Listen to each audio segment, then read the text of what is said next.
Next up is Cardiac Clay Holmes. And just for that reason, Cardiac Clay, that's his nickname. He always gives fans and even managers, little anxiety when he's out on the mound. He lost the closing role late in the season to Luke Weaver, another White Sox pitcher who absolutely balled out. But Clay Holmes is set for free agency. Worst season ERA-wise as a New York Yankee. We're used to seeing this guy post sub-3 ERAs. He had a 3.14 ERA in 67 games, 63 innings pitched, which means he could not even average an inning pitch per game.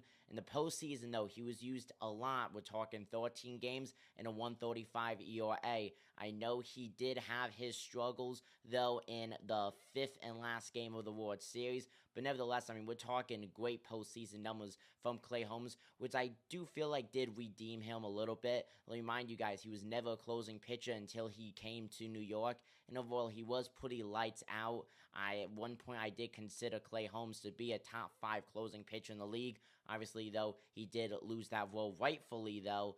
I do think that the Yankees should bring him back on a short-term deal, but mainly keep him as a reliever and keep that closing role to Luke Weaver.